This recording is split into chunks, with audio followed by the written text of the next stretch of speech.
Good morning, everyone. I'm starting early this morning. I'm on another one of these workations with my wife, and I told her I'd be done at 12:30 today. So I'm starting at 9, and I'm like down by. I'm not gonna tell you exactly where I am because I just don't know about you people sometimes. But I'm down like Santa Cruz way, and I'm in a nice hotel with some like mediocre internet, some real mediocre internet. So if I cut out, if it ain't looking so good, let me know, and I'll just turn off my camera and go like this for a while and you won't see me. So let me know. I can do that, but as long as it's working, I'll try. So what I'm going to do is I'm going to take calls for the next hour and a half, but I like to start with my own little spiel, what I've been thinking about. And today it's the injury thing. We always like put that aside in the off season. Like you can't account for injuries. You can't predict injuries. Injuries are fluky. Why would you expect the 49ers to have another injury plagued season? And then we work from there. Well, the Niners, really, their roster is fantastic. I mean, when healthy, they have one of the better rosters in the league. I mean, maybe the Niners are Super Bowl contenders. And then they get hurt every year. And then it's like, well, maybe we should have seen this coming.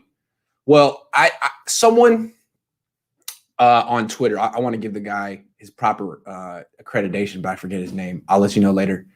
Send me a DM. Showing the Football Outsiders way of tracking injuries by team. They call it average games lost to injury. And the Niners show the ranks the Niners were at. And they were at the bottom part of the league until 2012. 2012, they had the fewest games lost to injuries in the league. And that's when they went to the Super Bowl. And then in 2013, something changed. I'm asking you, what do you think that is? Because since 2013, the Niners have been top 10 each year, 8 years in a row, in average games lost to injury. Top 10. How is that possible? Last year, they were number 1. How can the Niners have that type of bad luck 8 years in a row? That's almost a decade. That's unfathomable. You figure just the law of averages would mean the Niners would have one of those years where they were healthy. But no, they haven't. So I'm asking you, what do you think it is? I mean, probably it's not one thing, but I'm going to try my best. It seems to me, what happened in 2013? What was different in 2013? Well, 2013 was the year that Trent Baalke started drafting redshirt players. And when I say redshirt players, I mean guys who were injured when they got drafted, not expected to contribute at all as rookies. In the second round, he drafted Tank Carradine, who had a torn ACL. And then in the fourth round, he drafted Marcus Lattimore, who had basically a mangled knee. That was the beginning of this. So 2013, they took 2 redshirt guys. 2014, they take 2 again. Marcus Martin in round 3, Brandon Thomas in round 3. 2015, they take 1. DeAndre Smelter in round 4. 2016, they take 1, Will Redmond in round 3. So it seems to me that was the beginning of it. Obviously, it's continued. Now the Niners don't draft redshirt players anymore. They draft guys with extensive histories of injuries. That's what John Lynch and Kyle Shanahan have been doing up until this year. I mean, Nick Bosa, extensive injury history. Javon Kinlaw came in with knee tendonitis. Deebo Samuel had a bunch of injuries in college. Jalen Hurd. I mean, last year, the Niners didn't have their first, second, and third round picks from 2019, and they're all young. So they shifted from taking guys who are injured to guys who have been injured a lot. And finally, this year, it looks like, I'm trying to be positive, they stopped drafting the Halton Lane, the guys who can't stay healthy on a football field. Everyone except for Talanoa Hufanga, the 5th round safety, is durable. And at least Hufanga isn't injured right now. So my best guess as to what has happened the last 8 years, it spanned different general managers, different coaches, but I think there's been an organizational decision, an organizational philosophy, sort of like how the Niners haven't drafted a cornerback since in higher than round 3 since 2004. That spans a lot of head coaches. That's like the entire York, basically since the Yorks took over in 2005. Correct? No, they took over before then. Mike Nolan. So anyway, the Yorks got burned, I want to say, by drafting guys like Ahmed Plummer, Mike Rumpf, and Shante Spencer. So they haven't drafted a cornerback earlier than round 3 since then. Now, I feel like they had an organizational decision in 2013 that durability is overrated, that the rest of the league was too worried about injuries in football. Injuries happen. They're unpredictable. And medical science has gotten so good. Surgeries have become so good that players bounce back. So while the rest of the league is avoiding injury-prone players, the Niners are seeking them out. Instead of looking at them as a liability, I think for 8 years, the Niners looked at them as like an opportunity. I'm not an economist. What is it called when there's like a market inefficiency? I don't know what the word is. But they think that there was actually good value there. These guys are being artificially pushed down because of outdated ideas about recovery and science and medical rehabilitation.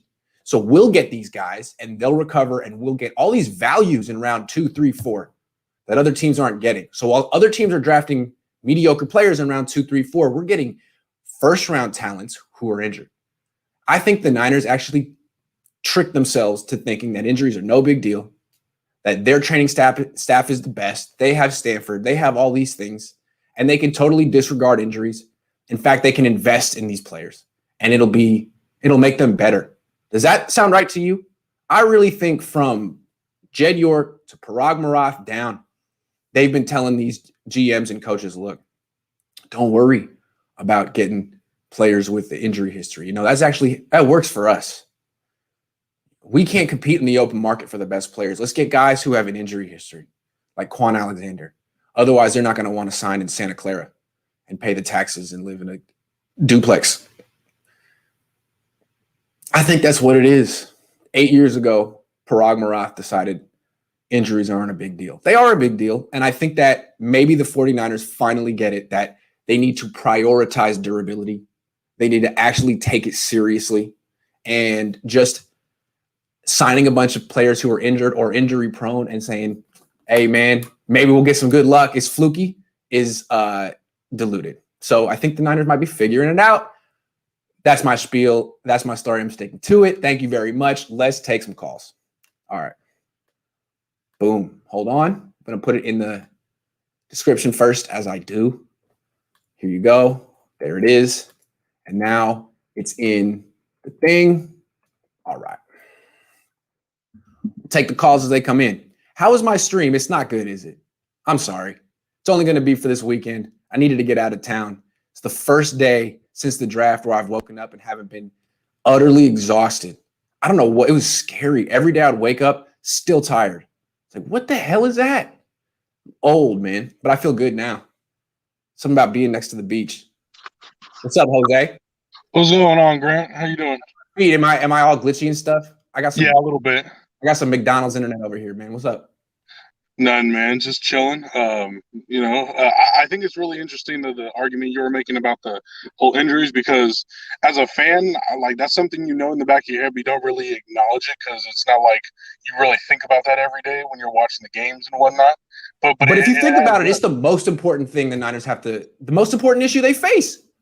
Yeah, no, and I think it's interesting too. And I've been saying this as a Niner fan myself, is like, I think the biggest problem right now is that we have an NHL staff as our medical staff instead of a real football NFL staff, which is weird. I don't get why you would hire people who deal with hockey injuries to deal with NFL athletes, because it's completely different training and regimens and diets, and it's bizarre. You remember in 2011, they had that great year, and Trent Baalke won Executive of the Year, but their head, Mark Uyama, who was in charge of conditioning and strength, won, head conditioning and strength dude of the year too. He was really good, and then they got rid of him, went to the Vikings. I don't know what they're doing, man. I just don't get it. I think it has to do with like the West Coast mentality of trying to outsmart everybody. Just here on the West Coast, everyone, Silicon Valley especially, yes. our left with it right now. It's trying to be one step ahead instead of just thinking logical, with what's in front of you. I agree. That's always, once I found out that they hired to me, and that's another thing too. I think lately talking about the possible record for the 49ers. You're hoping that is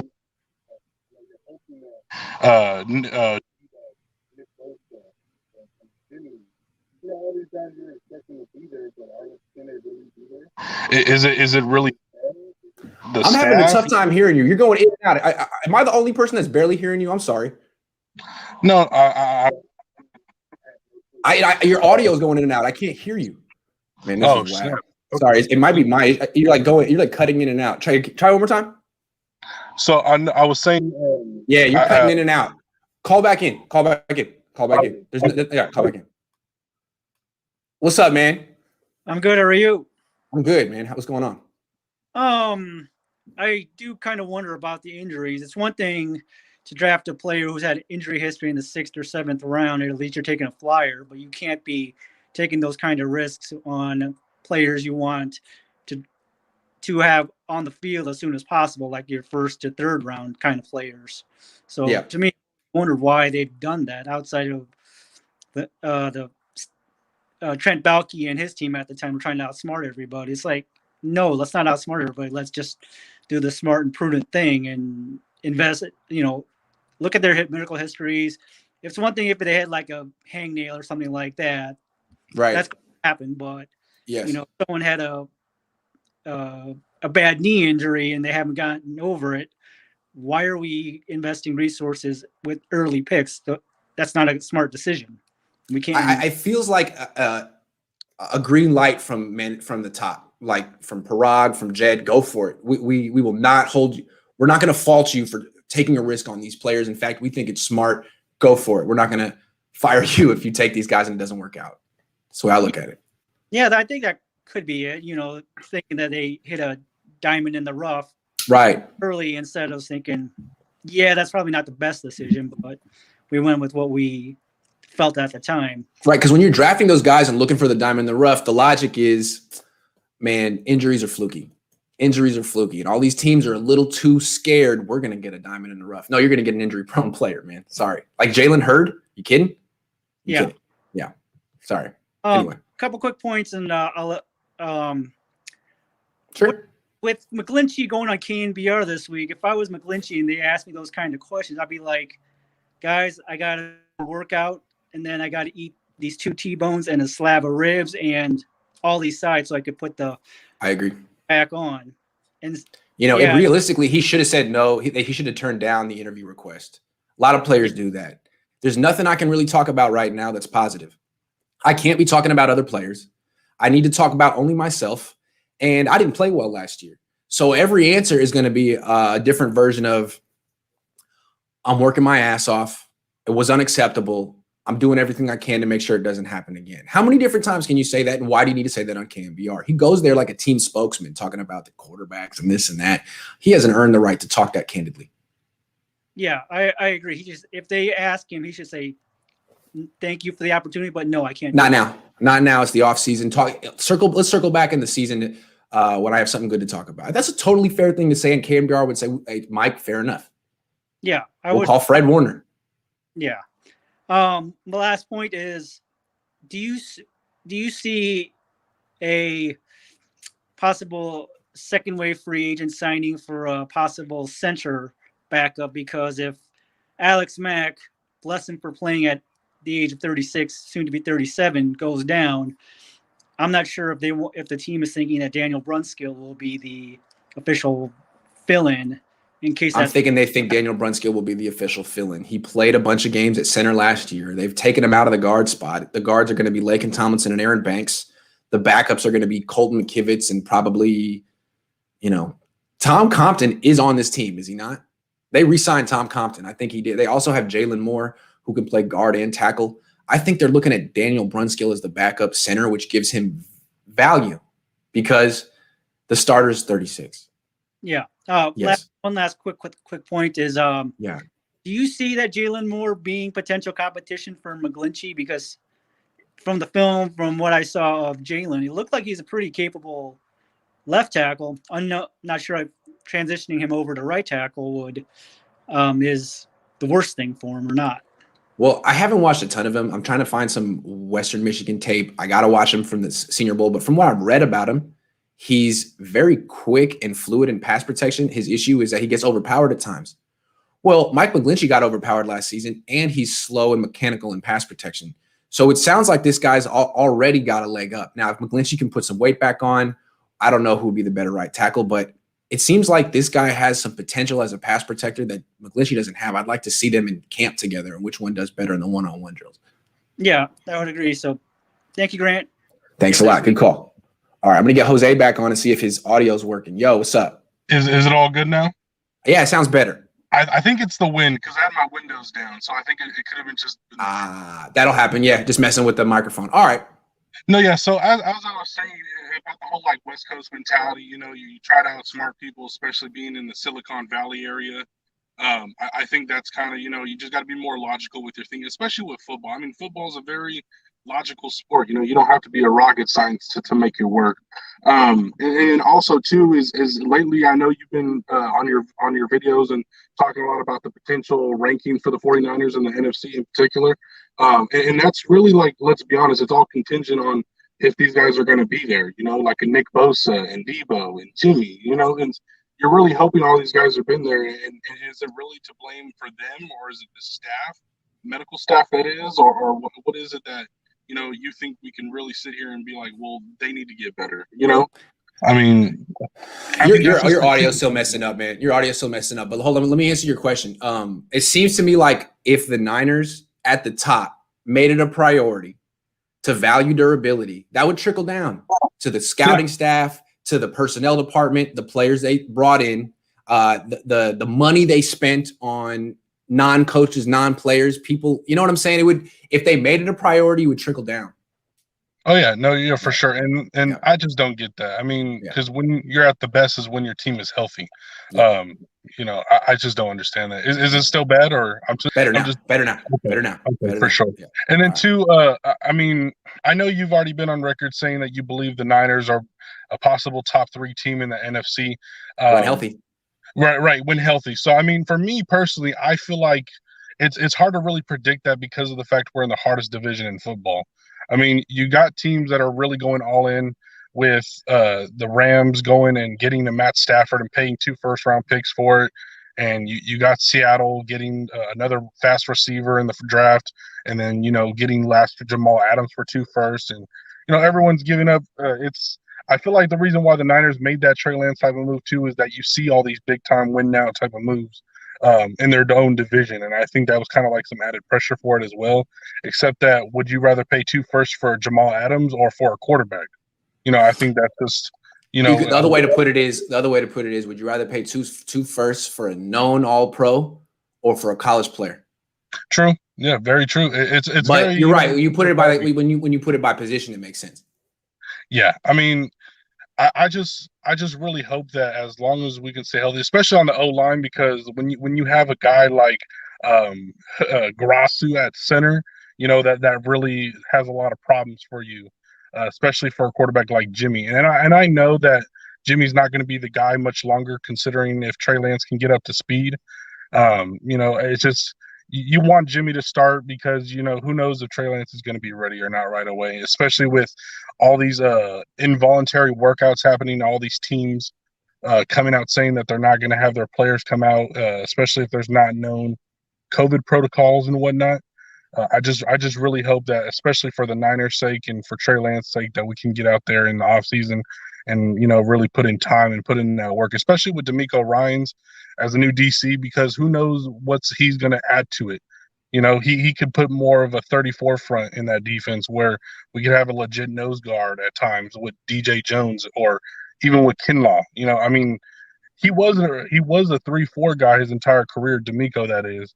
So, I mean, you never know if he could just be a more cover 0 blitzer or 34 front type of guy. I just really hope we can really get in that off-season programs and do what we need to do.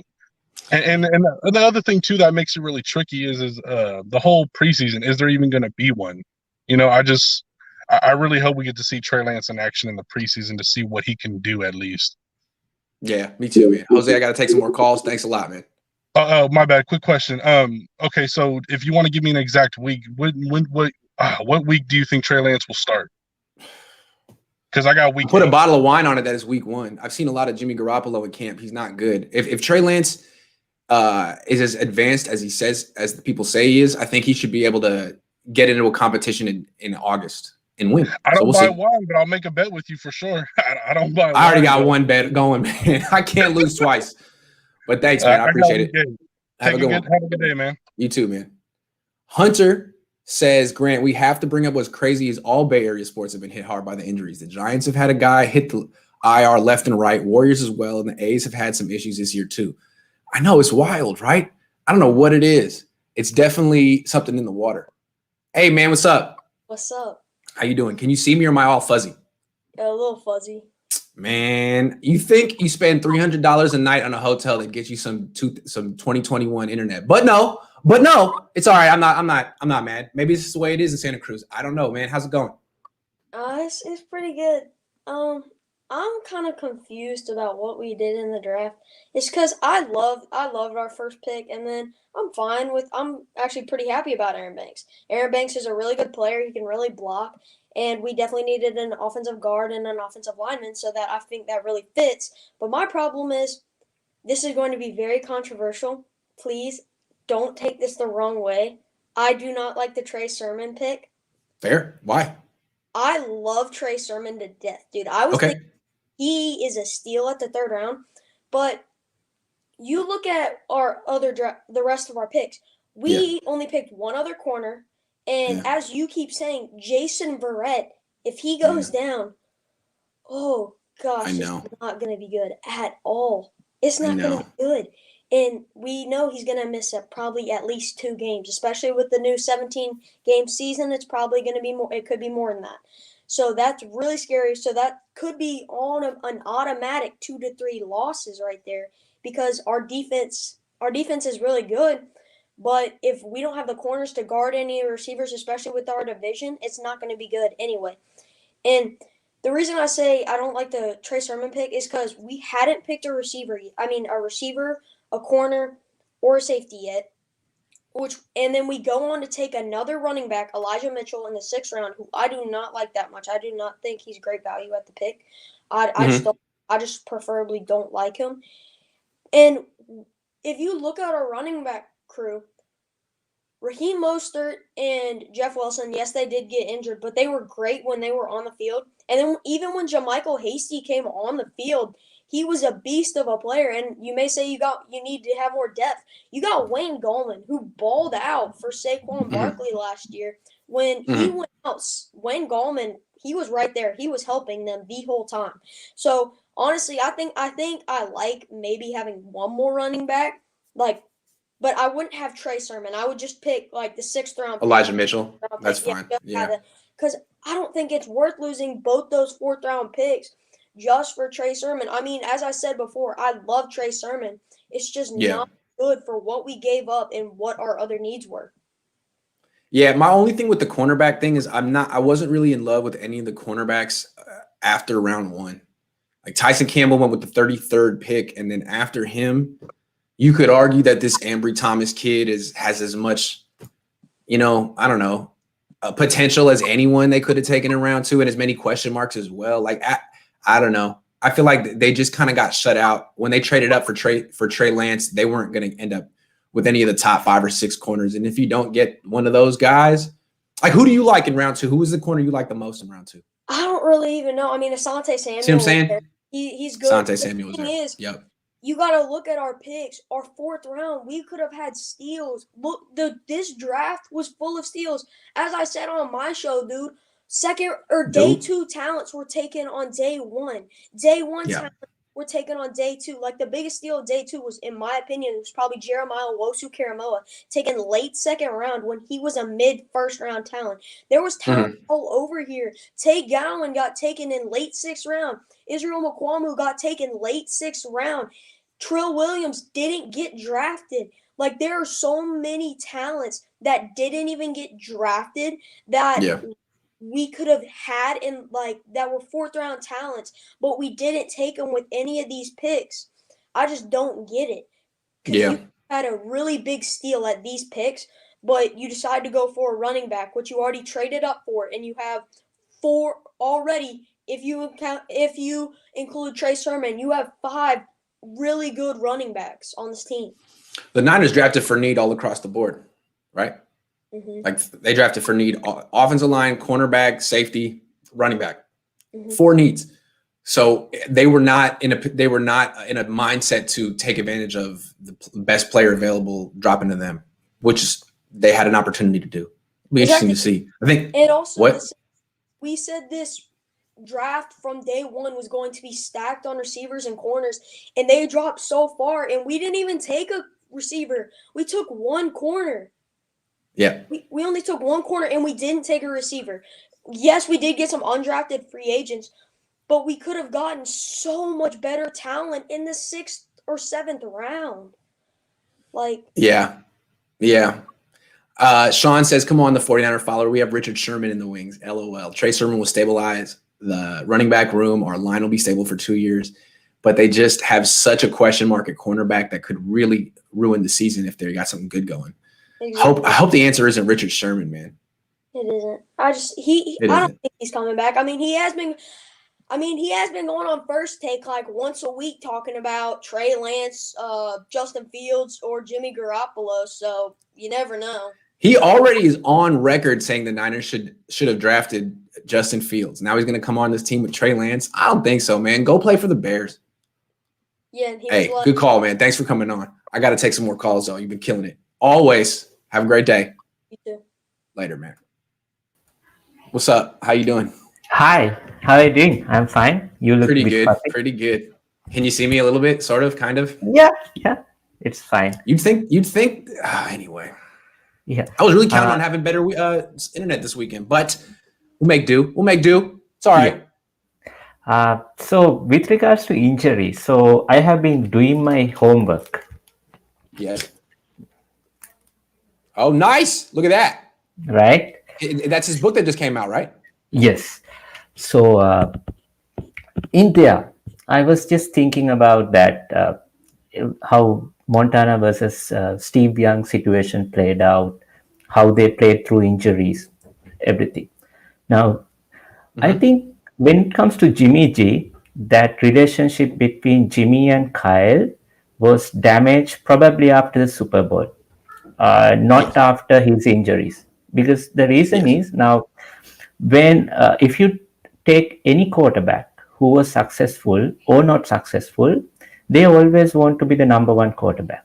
Steve Young was the 8th in the depth chart at BYU, but he still wanted the starting job. Tom Brady got the job, never gave back. Brett Favre, anyone. They don't give the job away. They hate it when the backup quarterback comes and throw a touchdown pass, because not because they are bad human beings or bad people. That's because of the competitiveness. They don't want to give it away even for a single play. That's how it is played out. But why did not Jimmy come out and play? So that's a big question mark. I think he just kind of preserved himself, tried to play it safe, hoping that 49ers would eventually trade him or make it out from Santa Clara. That's the only kind of the thing that makes sense to me, why Jimmy was so reluctant to play. I know he was injured, but I think if it was up to another quarterback, he would have played.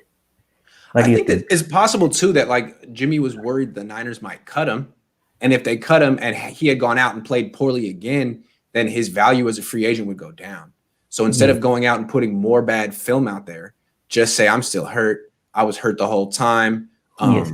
My value is a mystery because you haven't seen me in a while, as opposed to the last impression you had, which was 2 months ago, was me stinking it up on the field after rehabilitating and saying I felt better. That's not good.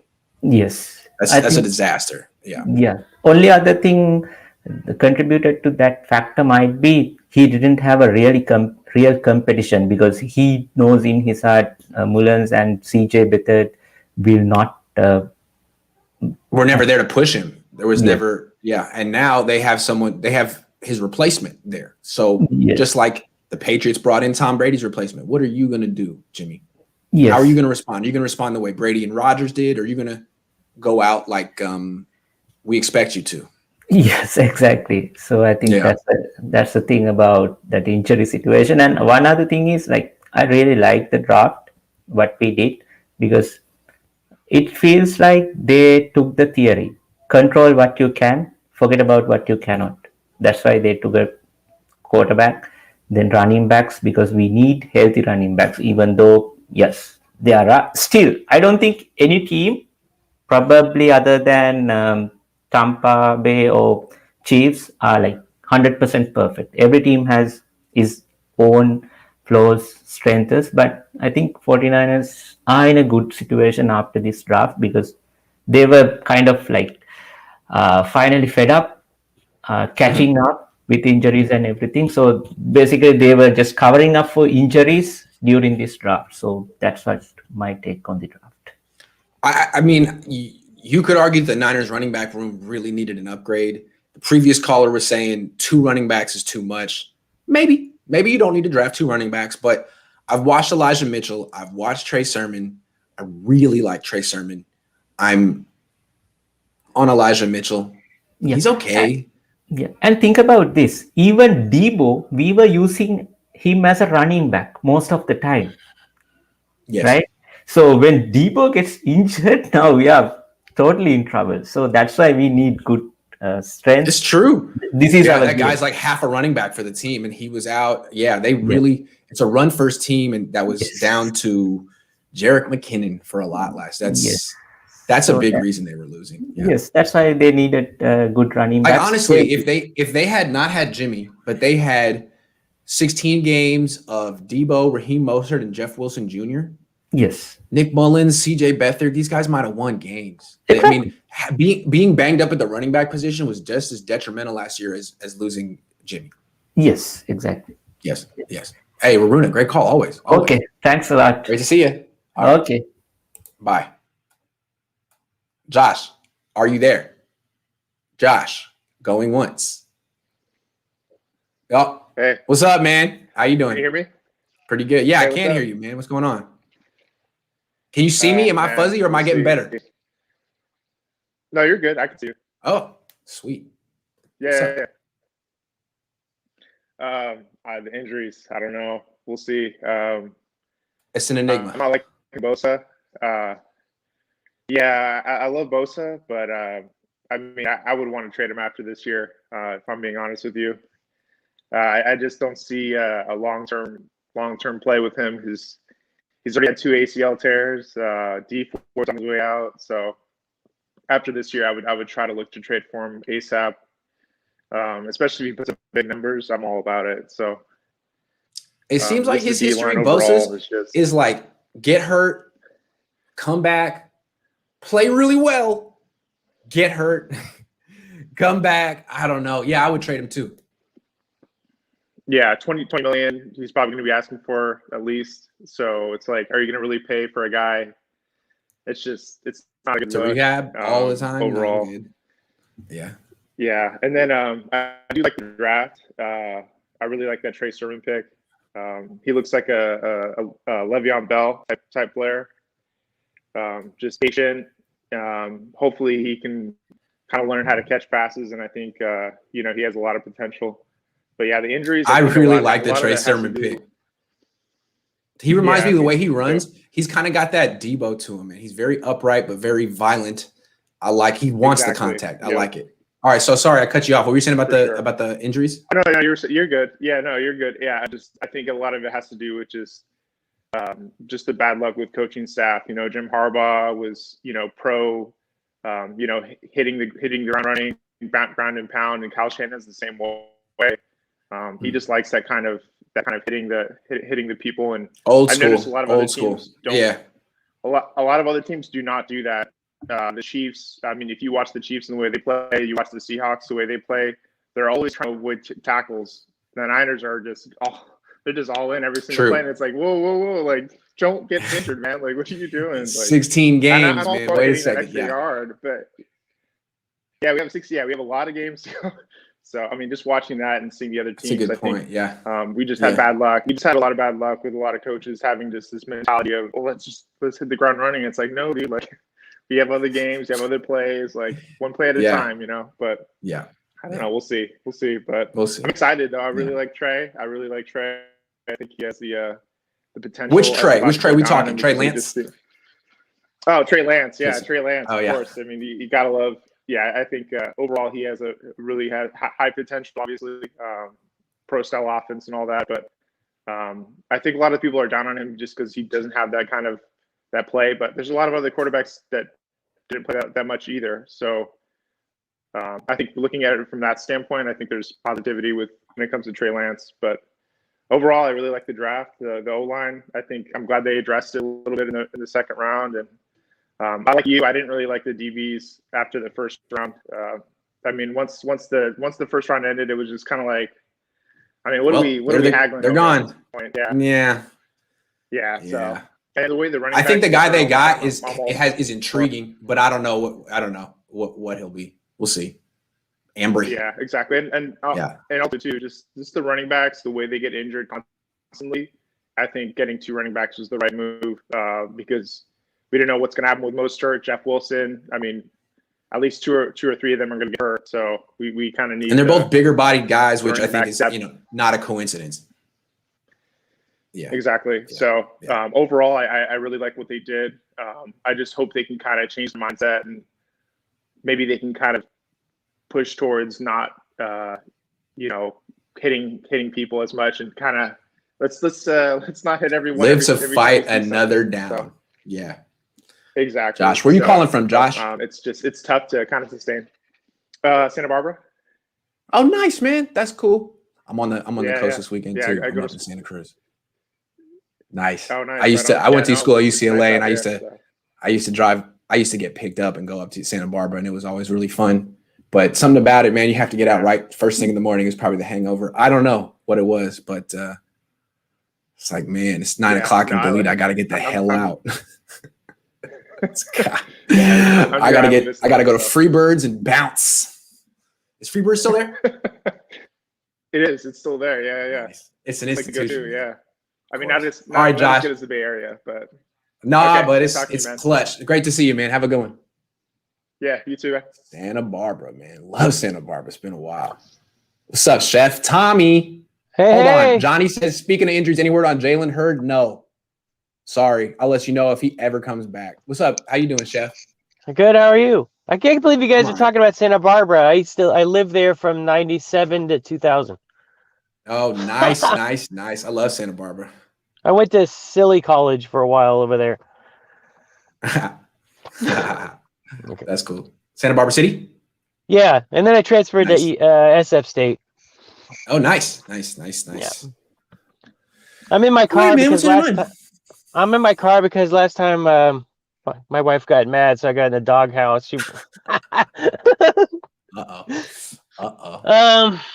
I forgot. Doesn't Kinlaw had a injury history, didn't he? I didn't even know. Yeah, he came into the league. His knee was flagged at the combine for possible, what was it? Arthritis down the line.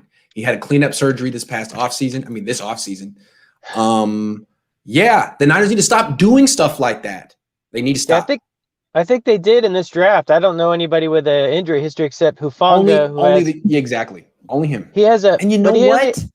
What about Trey Sermon though? He missed the national championship game with the separated shoulder, but that's it. That's all I know of. Yeah. Well, he could just do the Mel Gibson thing and put that back in. True. That's true. What was that? Lethal Weapon 4? What am I talking? Lethal Weapon 1? Lethal Weapon 1, I believe. Them? And then the second one, he had to do it underwater in the bag. Oh, yeah. Mel Gibson. Nice. All right, man. So what's up? What was my point here?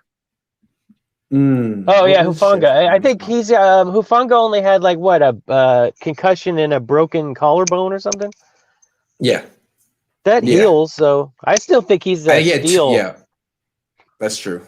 He was one of my favorite That he was. picks because I hate to say it, but I'm an SC fan. I know you're from UCLA, but That's all right. I acknowledge that they have a better football program than my Right. alma mater. well, my Yes. grandfather went there, but yeah. So I guess I was a Hmm. fan. So I guess what you're saying is even though Hufanga has an injury history, it's not like ligament damage. It's not torn ACL No. stuff that like slows you down. It's some broken bones and a concussion, which is serious. But also it's round 5. yeah. It's okay to take a risk there. Yeah. That's I don't know what he's call. gonna do. I think they're gonna put him at special teams or whatever. Probably, yeah. I would imagine he'd be a special. I bet probably all those DBs will be special teamers early on. Although Ambry Thomas doesn't like to tackle, so I don't know about that. Oh boy. So what's up with what's up with the Sherman thing? Are they gonna? I think that the whole Sherman thing was like a plan B or a plan C or whatever, because I think they were trying to get Paulson Adebo in the 3rd round or 2nd round, and I think they missed on him. So why do we think the Niners are interested in Richard Sherman? They were asked about Richard Sherman. They said some nice stuff. What are they going to say? They said he's, he said nice stuff about him. And then Richard Sherman's the one talking all the time because he's his own agent. And he's trying to say like, oh man, I got interest in 4 teams and I'm thinking about it. And I'd like to think, dude, no, you don't. If that was the case, you'd have been signed already. Dude, you're slower than a mailbox, man. You are the slowest cornerback in the NFL. In fact, you're so slow, you're not a cornerback. You are now someone who probably needs to play safety. And that's something you haven't done. And you need to find a team that's willing to let you try. Yeah. And that shouldn't be the 49ers, man. Good luck. If the Niners have a problem with Jason Verrett, they should be playing Ambry Thomas, not 33-year-old Richard Sherman. And I say that with affection because I'm 33 too. I know what it's like. I've been tired all week. Yeah. Like I said, like you said in your last show, he limits the defense. We're moving to a more man coverage like the league is, and putting him out there. He got exposed in the Bills game, and of course the Super Bowl, the 3rd and 15. The Bills game was embarrassing. Yeah, I know. He held twice. Remember it? So bad, dude. Just enough. It reminds me so much of the end of Navarro Bowman's career. Like, dude, it's over. Let a young man pursue his dream. Sorry. Yeah. All right, Chef. I got to take some more calls, but I like your car. Tell your wife I'm sorry. It's my fault. Blame it on me. No, it's not your fault. I'm a bad it's because I talk loud and I think I'm in my own room or I don't know. Me too. I got that problem too, man. Good to see you. All right. Good seeing you. Enjoy your vacation. I'll check you later. All right. You too, man. How can you watch Lance's film and think this trade up and selection was anything other than a total disaster? Fire Kyle and Jed and get this over with. I actually like Trey Lance. I think his film is quite intriguing. Doesn't mean he was worth trading up to number 3 for, but I actually think he has maybe the most upside of any quarterback in this draft. So I'm not going to, it was the pick I would have made. Hold on. BMF Ranger says, does anyone else think the Niners sometime when the season goes bad, they put more people on IR for some reason? Is it like tanking? Is that part of it too? That the Niners tank? But no, because I don't know. The Niners had a lot of injuries in 2019 when they were winning. So it's a good question though. A form of tanking. Jose says, Grant, thanks again for joining my podcast. Hope to do it again. It's on all platforms and link will be below. Everyone check out Jose Ledesma's podcast. I was on it for about an hour. We talk all about the Niners and draft and whatnot. It's a lot of fun. Oh my goodness. Fellow Bruin, huh? Yeah. Hey, Grant. Are you there right now? No. Oh, okay. Actually, we overlapped when we were at UCLA. So nice. When were you there? I was there from 2007 to 2011. Oh, I was there from 6 to 10. So which dorm were you in? I was in Reber Terrace. Nice, man. Reber Terrace. Oh, that's yeah. I was a little fancy. I was in Hedrick in a triple. Oh my gosh. Kike. Well, my first year I was near Covell. I don't remember what they were called right now, but it was a triple as well. Yeah. Nice, yeah. Nice. Anyway, hey, well, good to meet you, man. Yeah, good to meet you. And I got to say, from the Bay Area as well, and I love what you're doing. Where you from? Where you from? I'm from the South Bay, Cupertino. Oh, nice. Cool. Yeah. Cool. Anyway, nice. So I like what you did with the draft. I like what you've been doing this entire time. You know, I started following you last year. But anyway, I wanted to talk about something different. So basically, you know, we've been talking about the draft, and you know, I think most people are pretty happy with the draft. Some people are kind of like, they're giving it like a B minus C because they're not happy we didn't get a wide receiver, or they think we got too many running backs or whatever. And you know, I think those are fair points. But all that being said, my biggest concern is I think we still kind of suck when it comes to special teams. And I agree. I agree. Yeah. And the thing is, like, you can compare us to the rest of the NFC West. I think we're in the cellar when it comes to special teams. And you could argue that, yeah, we've improved on offense, we've improved on defense. That's great. So I've been thinking, and I'm like, well, you know, what choices do we have here? And then I've been thinking about all the criticism about the running back room now that we have 6 running backs. And my thought was, if we draft a wide receiver, it's very unlikely that the wide receiver is going to be a punt return specialist. So no matter what, we're probably going to stick with people we have. And in the last year, we've used people like River Craycraft, Trent Taylor, Trent Taylor, Dante Pettis, yeah. And I'm like, okay, this is just not working. So here's what I was thinking. Raheem Mostert, he's great. He gets injured a lot, right? So he really shouldn't be our premier back. I know you said that you think he's going to be he's going to be really successful this coming season. I was speaking with my heart, I think. Okay, that's fine. So my opinion is Raheem Mostert, he's blazing fast, and he has experience. He came up as a punt return specialist at Purdue and just in the league, I guess. He started off on special teams. And my personal opinion is that he shouldn't be a feature back. He should be, a change of pace back. And yeah, he's certainly got skills on the outside. But given that we have Trey Sermon now and what's his face? Elijah Mitchell and Wayne Gallman and Right. So my honest opinion is, why don't we try him at punt returner or kick returner? You know, because the thing is, you don't want him to be, again, the premier back. So you need to spare the carry. I think it's a good idea. Look, I thought the Niners should sign Cordell Patterson for that reason. Raheem Mostert, I think, would be a hell of a kick returner. I think so as a punt returner, he could do that too, actually. But what I've been saying is, go ahead. No, you go ahead. Oh, what I was thinking is the kick returner I would want is Debo. That would be pretty cool. See, that's the thing, though. I thought about that, and the thing is, I don't know if he can stay healthy, you know? I'm more worried about other people staying healthy when Debo. Okay, that's fair. Debo's injuries are happen when he pulls a hamstring or something. I don't know. So look, I would go Debo at kick returner if we're not worried about injuries, and I would go Brandon Ayuk at punt returner. I think he would be a nasty punt returner. So I really like that you suggested that. You know. Yes. But again, my concern is we're still injuries. We're still kind of thin at wide receiver. And, we got so many running backs. Why not take advantage of them? They're the fastest guys on the team, you know, Raheem Mostert, Elijah Mitchell. So that's but I think, look, I think there's a big thing the Niners have to decide here. Like, do you want to be good on special teams? Do you want to be good on special teams? Because if you do, then you got to put some of your best players on in that unit. So I agree with that. And the other thing is, what do they say? You got to win 2 phases of the game, where we're already out of 1 phase of the game. You're conceding it. You can't concede one of the 3 phases. And when you don't put your best players at returner, especially punt returner, you're conceding it. When you say, hey, just go back there and do this. No, that's not good enough, Kyle. Come on, man. I think you're right on.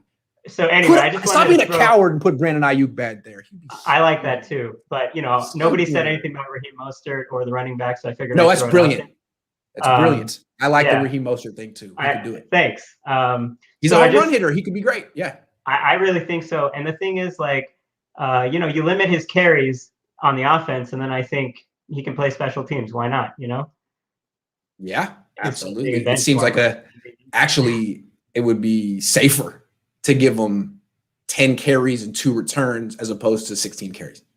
Yeah, that's what I'm thinking too. So one other thing has nothing to do with football. I want to ask you. So did you see Russ Westbrook when you were at UCLA? Because yeah, absolutely. Yeah, he was in my grade. I saw him a lot as well. Yeah, absolutely. So what happened was James Keefe was the big time recruit. Everyone wanted to get to know James Keefe. He was a 6'10" dude from the OC.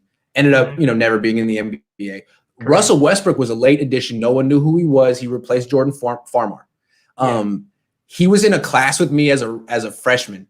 Spring quarter, it was a science prereq. It was dinosaurs and their relatives. I thought it was going to be easy. It was so freaking hard. It was like looking at fossils and identifying them. Like, what was I thinking? Anyway, so he's in the class, and I would frequently be walking to the class, and he'd be walking away as it's about to start. I'm like, Russell, man, you're walking the wrong direction.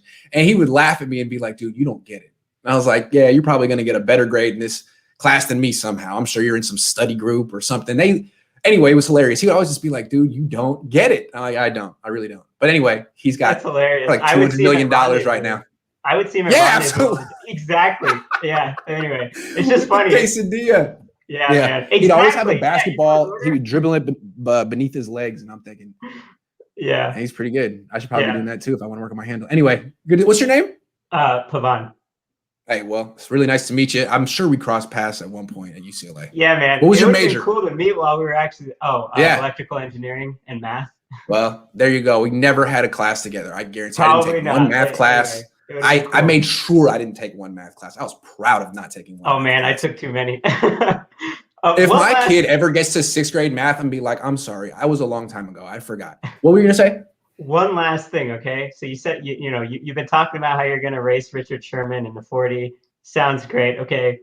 But what I think you should do is you should have a burger eating contest with McGlinchey. Ooh, that's dirty. Hands down. I'll call him out, and then on July 4th, I'll just do it with the hot dogs. I'm just gonna film myself eating as many hot dogs as I can, and I'm gonna be like, all right, Mike's get balls in your court. I love it. Love it. I love it. That's great, man. Because you know how he loves getting on social media, right? And he loves like talking, right? He's gonna have nothing to say. Anyway, that's all I got for you. Hey, man, it was a pleasure to meet you, man. Take care. Yeah, this is great. See you next time. Have a good one. Michael. You know, Avery Thomas is a good punt returner and kick returner. I can see it. He looks like a hell of an athlete. I mean, he scored TDs doing it in college. Thanks for pointing that out. I forgot about that. Maybe that's their plan, is to put Avery Thomas. They got to put someone with talent back there. They put River Craycraft back there. Like, come on, man. I mean, he's averaging 21 yards punt return. Is what he averaged when he did it. So, I mean, wow. It's not like he can't do it. That's good. Yeah. Plus, the running back from Louisiana, I put him back there too because he did it also in college. So as a kick returner? Oh, you could have him as the kick returner and Ambry Thomas as the punt returner. Yeah. You would succeed that way. I like that. Also want to start a rumor. So to see if we can make it happen. Jimmy G to Chicago for Andy Dalton and a pick. Okay. Because you heard where Cal wanted Andy Dalton and was pissed off that he didn't get him. Yes. So that's the trade I would make. Okay, and so Andy Dalton, Jimmy Garoppolo, and a pick. With it. Yeah. So I don't know if you get a third round pick, but Jed watches your show. Jed, what's that? Make that damn trade. Yeah, it's because what's the thing about that is John and Cal watch your show. I mean, and I think that's a trade that doesn't happen yet. I think that they would like Jimmy Garoppolo in OTAs, and then I'm sure they would like Trey Lance to beat him out. I'm sure he hates his guts, but it's not up to Kyle. If it were up to Kyle, Mac Jones would be the quarterback of this team. There's an organization here, and Kyle has to work within the framework of everyone. And I'm sure John Lynch would love Jimmy Garoppolo to be here. John Lynch wanted him here in the first place. John Lynch extended his contract, and I'm sure if Trey Lance makes it clear that he's better than him, then yeah, they make this deal in a heart. They don't need Jimmy Garoppolo anymore. But remember this. John decides who's the 50, what is it going to be, 55 on this year's roster instead of 53? Well, Kyle decides who the hell plays, though. That's right. He doesn't have to play Jimmy. He can bench him the entire time and force John to get rid of him. Just saying. True. I mean, that's what I'm saying. I mean, like, if Kyle decides that Trey Lance is ready, then this trade happens. That's all I'm saying. If Kyle's like, hey, man, this guy's not ready, no, we can't do it. But if Kyle's like, hey, look, Trey Lance is impressing me. He's advanced beyond his years, and he's better than Jimmy Garoppolo. Jimmy G is not a good practice quarterback. I mean, how do you throw 5 interceptions in one practice like he did? So it's no. All I'm saying is it's up to Lance to get himself up to speed as fast as he's going to blow him up. If he does, he's going to blow up. That's why I have a bottle of wine already wagered on. I mean, how many plays did he wear? How many plays did he have on his wristband in college? I bet you Jimmy couldn't have a wristband with five plays on it. He's going to learn the offense. I guarantee you, he's probably halfway through the offense learning it now. I mean, the complete playbook. He's that smart. That's what I'm saying. I mean, I don't think he's going to be competing in OTAs with Jimmy, but I think by the time that camp starts in late July, he will be. The preseason games will decide it. Maybe. No doubt. I'm saying, and like, it's not going to be a decision for Kyle. We're going to see it. You're going to see it. The players are going to see it, and it'll decide itself in preseason, don't you think? Because where's Jimmy G at right now? Trey Lance is out practicing with Brandon Ayuk right now. Where's Jimmy G at? It seems to me like Jimmy G is sitting at home, looking at his phone, waiting for the Niners to trade him. Like, I'm not going to get off this couch. He needs to have a hissy fit and force his way out now. That's what I'm praying. I don't know. It just seems like Trey Lance is just outshining him in every way. Like, oh, you don't want to be a leader of the team. I do. The leader's the one practicing with Brandon Ayuk right now. That's the leader. Yeah, where the hell are you right now, man? Like, oh, you just want to give the team to me? You just want me to become the leader? Oh, by all means, Jimmy, you just stand over there. Watch me organize this entire offseason. That's impressive of Brandon Ayuk also to be with him. That says a lot about him too, getting together with him and working out. So, but where's Debo? Debo needs to be out there. If I were Trey Lance and I needed to win over the locker room, I'd be doing exactly what he's doing. Oh, Jimmy's sitting on his hands doing nothing. Oh, okay, I got it. I'll step right in. Guys, I'm working out. Where are you working out? I'll be there. Where are you working out? I'll be there. I'll work out as hard as you got. Yeah. I think he will have that playbook. Give him one more month, he'll have the playbook down. To where I don't believe Jimmy even knows the playbook still. Last year was funny. Who was it? It was either Juszczyk or Shanahan that was saying, yeah. Remember, because the narrative last year was that Jimmy was going to be the MVP of the league because it was his second year in the system.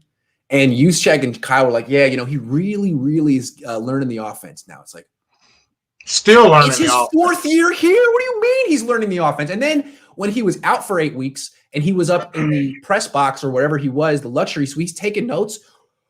What are you taking notes on? You've been in this offense for 4 years. You should know it, man. So, yeah, I think there's a real that's why, what's his name? I feel bad about our backup quarterback. It's, said farewell to us. He knew the playbook, and he was undrafted rookie. Undrafted free agent, That's right. And Mullins knew the playbook. That's right. Trey Lance is going to know the playbook. Jimmy G don't know the playbook yet still. Yeah, you could give probably Jimmy knows G like 25% years. Yeah. That's why Kyle's unhappy, because he can't call all his plays for Jimmy because he don't know them. Yeah. And I wonder how what kind of work ethic Jimmy Garoppolo has. I'm not saying he's dogging it, but he doesn't seem like the kind of guy who's obsessed with getting better the way you have to be a successful franchise quarterback. You have to be obsessed with it. Got all these rookies just drafted. Why is he not working out with the running backs? Why is he not doing stuff with them? The quarterback. All he does this offseason is go on the radio or go on television and say, yeah, I'm so excited that the Niners drafted Trey Lance. I'm so happy that the Niners drafted my replacement, and I'm going to help him take my job. That's all he says. Yeah. Yeah. It's very disappointing that the rookie quarterback is out working with Brandon Ayuk and Jimmy's at home, doing it just seems like Jimmy is just pouting, and he's saying, I want out. I want out. I want out. Okay, well, you signed a contract, man. It's not up to you. You'll be out when they don't need you anymore. And see, a lot of people in my group says, well, you know, he has a no trade clause. We are stuck with it. That no trade clause doesn't mean squat. If they want to get rid of him, they can get rid of him. He wants to get out of here. He doesn't want to be in Trey Lance's shadow. It's humiliating for him. It is. He would take a trade to any team right now, especially Chicago, being that's where he's from. So, absolutely, you know, that's why. And if they can't pull off that deal, they may just cut him because they need to create cap space so they can extend Fred Warner. So yeah, Andy Dalton. Yes. Now Trey Lance needs to make that viable. Trey Lance needs to show that he's ready. I'm not saying he won't. If he does, see you, Jimmy. We don't need your, mediocre understanding of the playbook anymore. Goodbye. Yep. Yeah. So, all right. Well, nice talking to you again. Good to see you, man. Have a great day in Virginia. Later. See you next time. I'll be back tomorrow. Yep. All right. Trey Mostert, huh? Yeah. What's up, Grant? I just want to know what's up? What Mostert's trade value is, because I think they could get like a second or a third for him. Oof. Well, hold on. I'm not going to answer it right away. Raheem Mostert is 29. Okay. He just turned 29. He is a running back who doesn't have a lot of tread on his tires, but he was injured last year, and he's a running back, and running backs don't have a lot of value as is.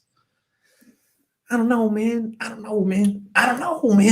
Round 3, 4, something like that. Late 3, early 4.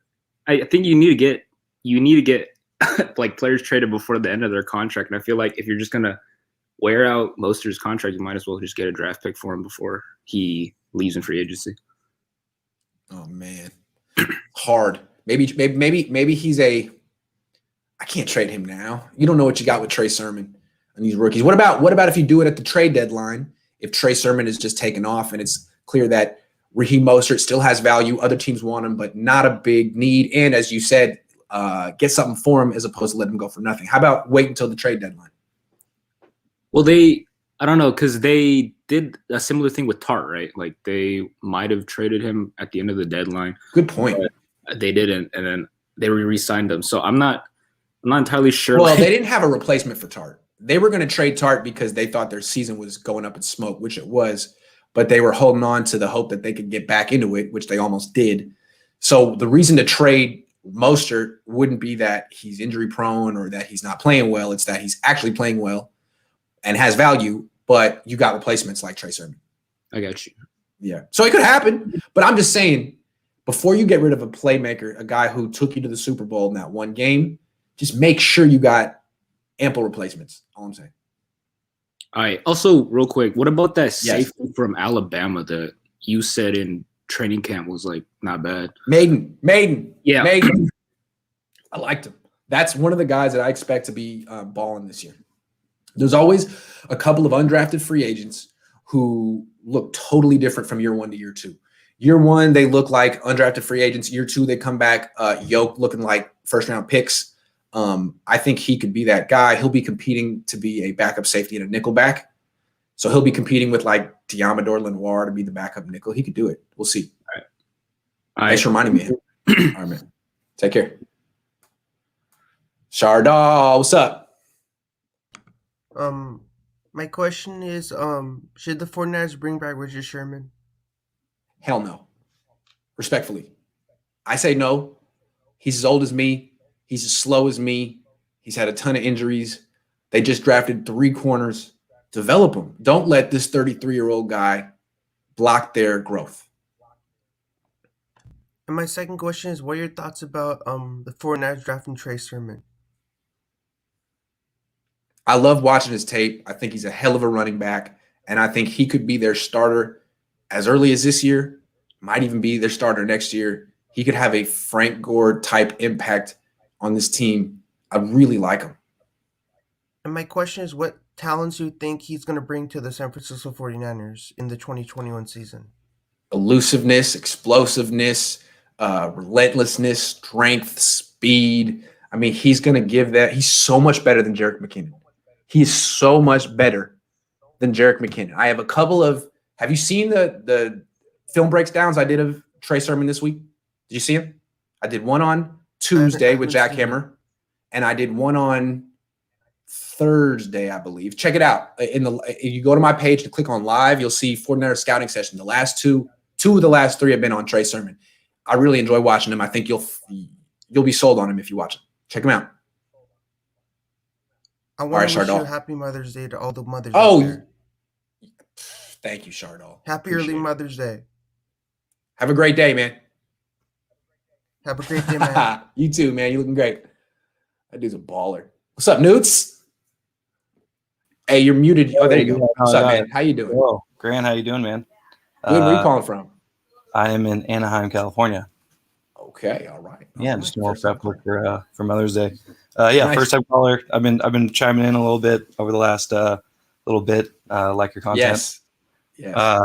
So with the injuries, I think that the biggest thing to take into account is last year they were up 16% on injuries over just the first half. And I did some mathematics just now while I was waiting. That's like an extra 50 injuries just in the first half of the whole entire season. If we get preseason plus the roster moves that have been made, I feel pretty confident that we're not going to be looking like how we were last year which is just completely, how do you say, just dismantled. Oh yeah, they had the most injuries like ever last year. I don't think it's going to be like that again, but it's been a trend 8 years in a row that it's been at least upper third of the league. Yeah, no doubt. And then there's probably a couple other things, but you made me think of something really funny when you were talking about going over. I was watching a live stream of you going over the Trey Sermon stuff. Yeah. And it just made me think that if when the whole what quarterback is going on, who they're going to take is happening, and they go, yeah, let's watch Justin Fields in that game. I mean, man, do you think that's what sold him on Trey Sermon? Because he was just completely saving Justin Fields the entire time. And I was dying laughing when you're like, get the ball out of your hands, Justin, get the ball out of your hands. The whole time, every time holding it, I was cracking up.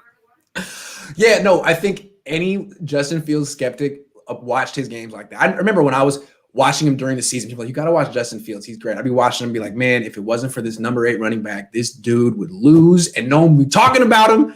And watching the tape, I just every time it's like, oh my God, they call another pass. Why are you making it so hard? Just give the ball to Trey. Yeah.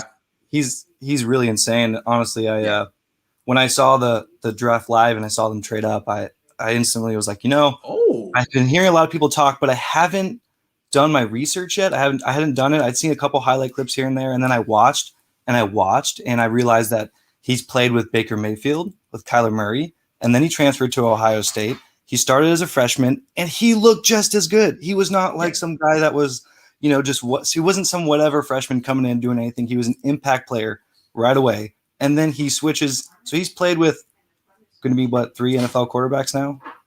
Yeah. How did he drop to the 3rd round? I don't know. Crazy. I don't know. I mean, Carlos Hyde was the 57th pick in the draft.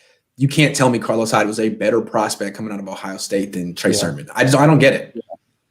Yeah, they got a good value there, I think. One last thing, just kind of like a quick perspective thing about like these players coming into the NFL, because I was thinking about it from their point of view, which is, or a couple of them after the draft. You have Trey Lance hearing media scene, because I'm sure they have some awareness of the media, what's going on about them in the situation. And so you have, obviously Trevor Lawrence, Zach Wilson, Trey Lance, but Trey Lance is the biggest one because there are so many stories about him, so many possibilities. Where is he going to go? And he's watching that. And then when the draft happens, you have 20 people saying, man, that was an amazing draft. Like, good job, A+. And then you look at like the Cowboys and their whole first round dilemma with Micah Parsons, which he's a good player. There's no problem there. But when you have the head coach sitting right next to him going, oh yeah, I don't know. I didn't attend the Zoom meeting. I don't know anything about this guy. And then the whole media comes out and goes, F- on. They're not even together. The second year head coach isn't doing anything. Right. And imagine being Micah Parsons, being like, everyone was really psyched. I'm a top 12 draft pick in the NFL. And people are saying this team messed up. Like, is it me? Is he wondering like, Does this organization care about me? Blah, blah, blah, blah. Yeah. Like with Trey, like, he already knows he can Am I caught up in something toxic already? Yeah. Yeah, because he knows, like, Trey's like, okay, well, if Jimmy's still here, that means I got time. I don't have to force anything. I just need to go through my process and prep myself. But, like, you know, he has that confidence going in. You know, you have these other players, you know, it's like, oh shit, what if I get axed right away because now they thought that I was a bad pick, and now my mind's kind of bad about it, and I'm coming into it with a negative attitude, or I don't know, just another perspective. I thought it's interesting. They've definitely set up Trey with a positive outlook. Jimmy, not so much. I feel like they've been really, really crushing Jimmy's confidence for years. Maybe they learned from that, and they won't do that with Trey. Yeah, you could maybe take it a little easier on Jimmy. He seems like a nice guy. Maybe I could take it a little easier on him. No, I'm hard on Jimmy. I'm super hard. I'm like, hey, dude, let's get him out right now. But to be fair, though, he did make it to the Super Bowl. The next year was kind of a weird one.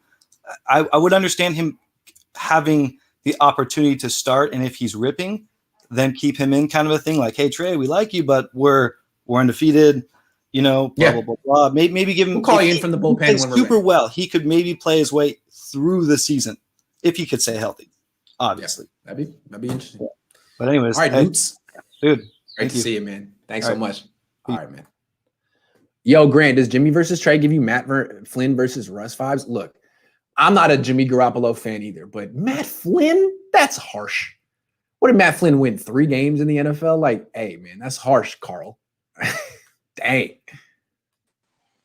Amin the Dream. If it isn't Amin the Dream, what's up? What's up? How you doing, man? Bro, I wake up every morning for Cohn, and sometimes it's exhausting. Sorry, man. I know I came in a little early today, but I'm trying to make some, anyway. I'm trying to work it out with my wife here. Start Trey Lance right away.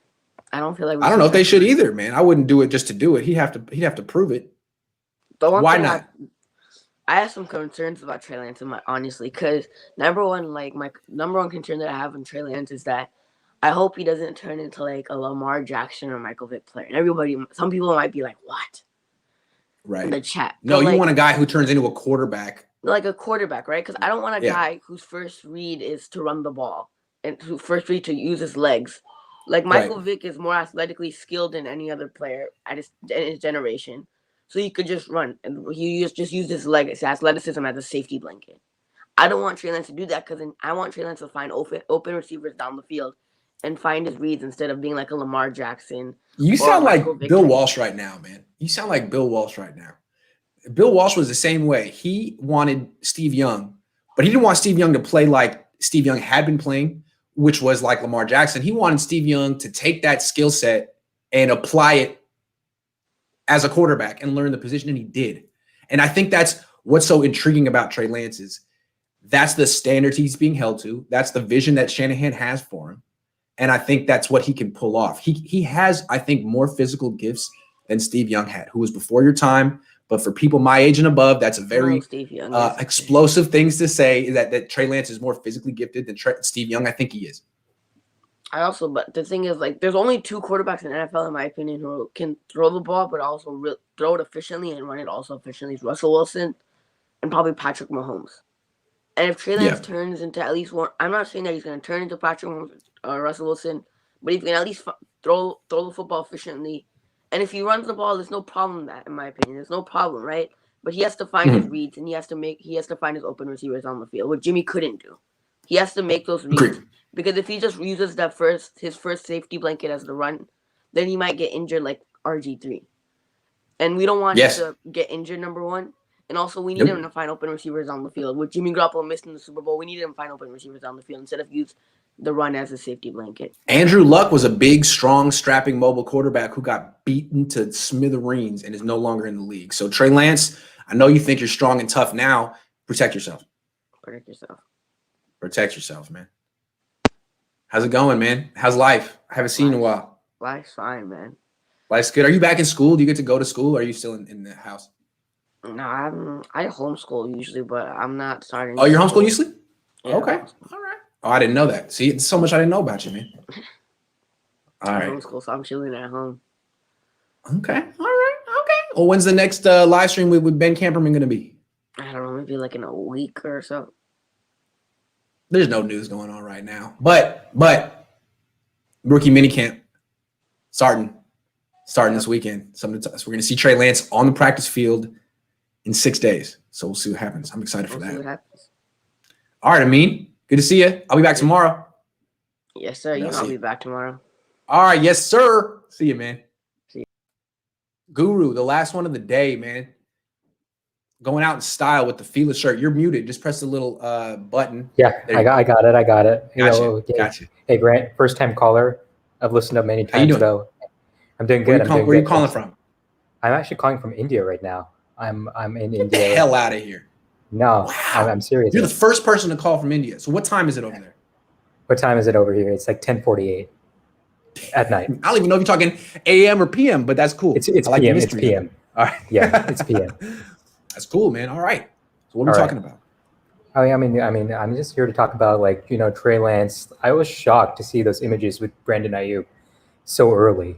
Like it's insane how a guy who is coming in during a pandemic of all times and getting along with a teammate so fast. It's insane. Do you think it was planned in any way, or Yeah, I'm sure. I would just guess that the Niners either contacted his agent or him, or the agent thought of it and said, hey, Brandon Ayuk's right here. He's working out. You get your ass over there too. Not even like pushing. I wouldn't be surprised if Trey Lance was like, hey, where am I working out? Where's Brandon Ayuk? I want to be there. I like this about this kid. From all reports, he's incredibly self-motivated, which you have to be as a professional in any industry. No, absolutely. He clearly has the leg up on Jimmy in that respect, right? Because I think you talked about it over the course of this discussion you had with many other fans. Like the thing that Jimmy is doing is he's taking radio interviews versus this guy. He's actually working out with teammates, and he's with Richie James too. So there you go, right? So I think Jimmy's talking about how helpful he's going to be for Trey Lance, while Trey Lance is out there leading the team. It's kind of amazing. And regarding Trey Lance versus Jimmy Garoppolo in camp, I think you give Trey Lance every opportunity to win that job. I think Jimmy has the lead right now, but you give Trey Lance every single opportunity he has to win that job because you don't know about how OTAs are going to be. We don't know how training camp is even going to be. What's the COVID situation going to look like? I mean, we would like to guess, we would like to think good things, but we don't quite know what it's going to be like. I think if we have the full slate of OTAs in training camp, Trey Lance should be given every opportunity to try and win that job. And I think a really underrated aspect of Trey Lance's game is his game in the pick and roll. I saw a bunch of film, him operating out of the pick and roll. He throws that screen pass very well off of that. He knows how to find the open receiver off of that, and his movement off the pick and roll is also very nice. Jimmy on the pick and roll, he usually stays stagnant, and that doesn't really help him. Trey Lance actually rolls. He actually rolls and finds the open space in the pocket. He's very good at that. And I think that's what Kyle loved about his film. Yeah, absolutely. Well, it's going to be really interesting. I feel like they might go slow with him at first and put him in a learning mode in OTAs. But the fact that there are OTAs this year, the fact that there is mini camp this year should mean that he should be ready to compete when training camp starts, which I don't know if he would have been without OTAs and mini camp. That's a good thing. And what's ultimately going to determine whether he wins the competition or not is the preseason games, which means that I don't think Kyle has a decision to make. We'll all see it. It'll be evident. Yeah, and I think in the red, alluding to your point, right? I think in the red zone, you're going to see a lot of quarterback draw. Agreed. Like you saw with RG3. Yeah, because that'll be much more effective than whatever the hell it was Jimmy was doing in the Reds in the last 4 years. Guru, have a great night in India. That was really cool. Thanks for calling in. Hope you call in again sometime. For sure. Thanks. All right, take care. I said you were going to be the end, but then Central Coast Sean popped in. I didn't see it coming. What's up, Central Coast? How you doing? I'm good, Grant. Where are you calling from the Central Coast? Santa Barbara. Hey, second guy from Santa Barbara today. What's going on? Yeah, it's kind of on that border of Rams country now. So it's you know what I mean? Right. It's weird. Now I can't watch the 49ers on television because the Ram broadcast comes through. So that's what I remember my 4 years UCLA. You could never watch the Niners. It was only like the Cowboys. And it's like, why? But okay, Yeah. No, I just I wanted to chime in. I watch you a lot, but I watch you on my television, so I can't comment. Oh, cool. Like that. So, but at any rate, I really appreciate. But today we got the really lo-fi internet today, so you might as well just call on your phone. Exactly. Yeah. My question to you, since you've been at the practices and stuff, is Yes. Getting to the injury thing, right? Like, yes. I don't know if what do you think the philosophy of the Niners is in practice? I've heard you talk about it before, but is it kind of more of an old school vibe where you got to hit hard in practice, or is it a more modern kind of take on it where they baby them too much, like, or are they in the middle so much? That's a great question. Harbaugh was old school. Singletary was the oldest of the old school, and Singletary didn't have a lot of injury issues. Harbaugh didn't have a lot of injury issues at first. As they've modernized, they've gone lighter in practice, much lighter. Shanahan has the lightest practices now. They still wear pads, but my theory is that you have to play football to get ready to play football. I didn't say that very well, but basically what Harbaugh would say is football is like a series of car crashes, but human bodies, unlike cars, actually get stronger from the collisions. They build up a callus. And to be able to withstand a season's worth of collisions, you have to build up the callus, and they did. You could argue that Shanahan doesn't. There's no tackling in their training camp. There's no real full speed hits. And when the season starts, by week 3, everyone's hurt. Maybe they should actually ratchet up the intensity in training camp. Yeah. And then when the season starts, then back off. Yeah. Right. I mean, just it seems so bizarre, like some of these injuries they get, like where the guy's practicing on the sideline and he's hurt. He's out for the season. It's unbelievable to me. Yeah. So that's Jalen Hurd. Maybe that says more about Jalen Hurd than the 49ers. Yeah. To be clear. Well, the philosophy of not drafting people that are injury prone as well. So yeah. Yes. Anyway, I just thought I wanted to get your insight since you actually are on the field and you see what they're doing at practices. And I kind of had a feeling that's what it was. And no, it's a great question. And I've seen the difference. I was there as a young man, 22, 23, watching Harbaugh do live tackling drills and thinking, boy, I wonder why he's doing this. And now I see a bunch of coaches don't do it, and I get it. Now I know the players don't want to do it, and if you make them do it, you're not going to be popular with them. Oh, well, at least you'll win. It's football. It's football. Hey, man, have a great day in Santa Barbara. Thanks, Grant. All right. Take care. From Santa Barbara to DC, what's popping? What's up? What's up? None. I was going to piggyback on what you said about the injuries. Okay. Basically, I mean, you got some injuries that, they were big injuries, like Nick Bosa, Solomon Thomas, 49 injuries in one season. That's gonna hurt your offense. But at the same time, what are the players doing to really prevent injuries? What type of workouts are y'all doing? What type of regimens are you going through prior to the game to keep you from getting injured? Like if you look at Debo, we all know Debo has bad hamstrings. He's had bad hamstrings since college. So you would think he would be on the off season working on strengthening his legs, working on calisthenics, working on stretching more, keeping his legs on, like doing yoga. But every time you see him, what he working on? Dancing, flossing, like it's certain things. It's like what Jerry Rice used to say. To be the best, you got to constantly prepare and work at it. After Super Bowl, Jerry Rice went back to working. He never stopped working. No matter what. He'd take 3 days off, go back to working. You got to go back to doing it the 49 way. And look, I was never that kind of athlete, but I have unreal drive at this. I haven't taken a day off since last April. And a lot of people try to do what I do. And I sit back like, all right, man, let's see you do work every day for more than a year. Let's see you do it because I've done it. I can do it. I don't think you're going to do it like me. I'm very confident that we can do the same job and I'm going to kick your ass. So that's probably how Jerry Rice feels, though. When you get into something and you're that passionate about it, it's not work. It's what you do every day of your life. It's what you live to do. It's what you live for. And a lot of these kids, I mean, they're not in it. They're not playing football for that reason. That's why it's hard to find the next Jerry Rice. Yeah. It's hard. To piggyback on Trey Lance working out with Brandon Ayuk. That just shows that he's a leader. Yep. But what we talked about 2 weeks ago before the draft, you want a quarterback that's a leader. Everybody keeps saying, well, Jimmy G's going to be the bridge. Is he showing he's the bridge? Jimmy G's worrying about, well, I'm looking forward to working with Trey Lance, but why are you not working with your rookies before rookie camp? You're looking forward to working with Trey Lance. Trey Lance is working right now. Go. Don't look forward to it. Go do it. He's showing that he wants to be the leader. He wants to. He doesn't have to be told. He doesn't have to be asked. He's 20 years old. Hey, where's my wide receiver? I'm there. And people say he's a good decision maker. That's a good decision he just made.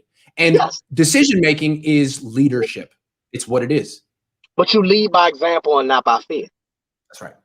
He don't fear leadership. Nope. He did that. He embraces it. He's a natural. I mean, think about it. He was asked to be another position. He decided to stick at being a quarterback because that's what he was. Yep. So I mean, we got a good one. Trey Sermon. And he wasn't just a quarterback. He's the third pick in the draft. Look what he manifested. Everyone said you can't play quarterback at the University of Minnesota. Oh, really? I'm going to play quarterback in the NFL for Kyle Shanahan. How you like that? I love this kid. I love this kid. Yeah, I like his leadership. Picking up Trey Sermon, that was a big pick. Yeah. I mean, he's a bell cow. Yep. He can be an every down back. We ain't had an every down back since Frank Gore. That's right. Carlos Hyde, he wasn't an every down back. He was injury prone, and he couldn't read. He couldn't read holes when he hit. And he gave you nothing as a receiver. Nothing. Exactly. And every time he ran the ball more than 10 yards, this is my impression of Carlos Hyde. Take me out, coach. Take me out, coach. Like, you just ran 10 yards. Stay in the game. Stay in the game. And that's my thing, is like, you picked up two good running backs in the draft that can come in and actually make an impact.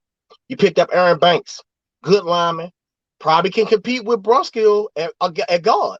No doubt. Day one starter, I would think. So, like, you feel necessary needs to make your offense better, to build a good line for Trey Lance to step in. I mean, I'm just waiting for Jimmy G for them to tell him that he's not starting. Deuces. Yeah. I'm not. A lot of people in my group, they're like, well, y'all so hard on Jimmy G. You've been in the office for 4 years. You still don't know the offense all the way through. You had a whole year where you was injured. Why were you not studying the offense? Yeah. I don't understand it. You've had personal time with Mike Shanahan, who sat down and gone through tape with you. You don't have to be a genius to memorize information, man. It's not conceptual. They're not telling you to do math. Memorize these plays. Against cover two, where do you go with this concept? It's not that hard, man. It's really, you don't have to be super smart. Just study. Cohen, it's your job. It's his job. It's his job to be the quarterback. If you ask people, one of my group administrators asked, who is the leader of this team and what is our identity? Majority of people said George Kittle, Fred Warner. That was a trick question. The leader of your team is the quarterback. Yep. That's the end all be all. Your quarterback sets the tone from the beginning of the game to the end. If he has a good game, the defense wants to play aggressive and get the ball back to him. And if the answer is George Kittle or Fred Warner, the correct answer is your team doesn't have a leader. There it is. Hey, God love Fred Warner for stepping up. Dude, you're not the quarterback. Jimmy's got to do it. And you know what? He ain't. So, Trey, God love you. Thank you for stepping up. Thank you. I mean, if this is not if people are not sold on Trey Lance, I don't know what to say. I mean, he's showing the effort. And that's all. And again, he's 20.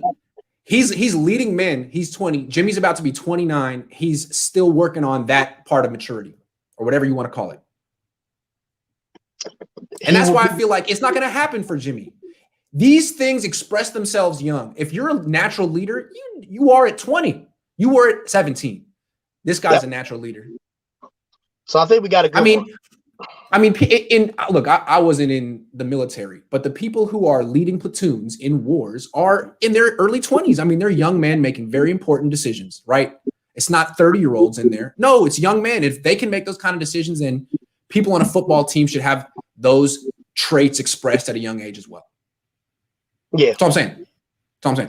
I see Trey winning the job by week 3 of the preseason. Yeah. It's going to go like this. It's going to go OTAs. He's not quite ready to compete. He's still learning. And then training camp starts. Wow, he's really blown us away. He's competing. And then he's the quarterback. Yep, because Jimmy's going to do another preseason where he's going to throw like 5 picks in the preseason and OTAs in training camp. And I'm going to be like, This is what you get. Remember, he's the one that so-called was learning the offense. You throw 5 picks in one training camp, practice. Come on, man. It 5 in a don't row. 5 in a row. 5 in a row. That's what I'm saying. And it was like in a row. Like after 2, it was like, man, he's gonna throw another pick right here. Boom, interception. It's like, is he gonna do it again? Yes. It was like, oh my God, he couldn't be this bad if he tried. Throw it away. Yeah. So I don't know, man. I'm looking forward to it. I don't expect Jimmy Garoppolo to have much fight in him. Doesn't seem like he has much right now. He's giving up. Does he want to be here? I think he's giving up. I don't think he wants to be here. I think what it is he wants to find a way out. So he's going to do whatever it takes to show that he's doing his job. But at the same time, he knows he's out. And my thing is, don't play the role. I'm always about be honest. Don't play the role like you really want him, Trey Lance, to be successful. You know he's taking your job. So since you know, the one thing I liked about Joe Montana and Steve Young was Steve Young was competing with Joe Montana every time.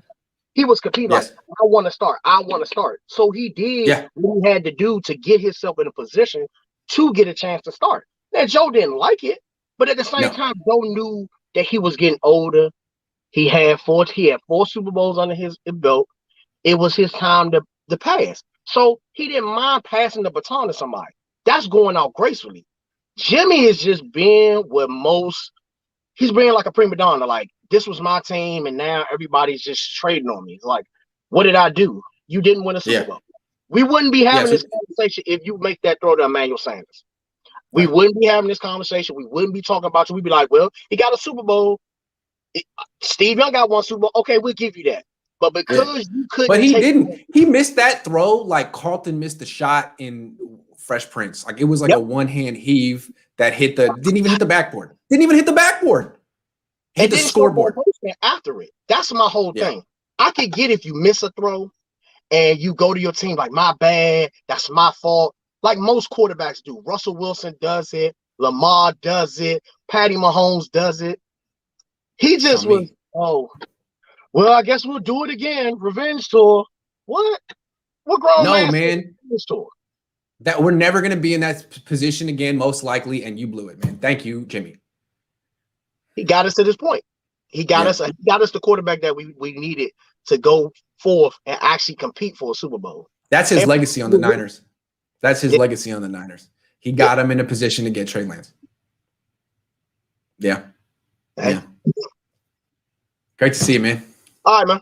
I'll talk to you tomorrow. I like that you got the matching hat and sweatshirt. You look real pro. We got our clothing together, so I can now be on the chat and actually wear our clothing and show it off. Make sure you guys subscribe to Niner Empire DMV. All right, buddy. All right, man. Have a good one, man. All right, man. That's the end of the show today. It was a little bit of a lo-fi experience. I'm going to have to talk to the people of Santa Cruz about getting better Wi-Fi, but I'll be back tomorrow. Shardal, I see you. I'll be back tomorrow. Same time, same place. Thank you, everyone. Take care. Have a great Saturday and happy Mother's Day.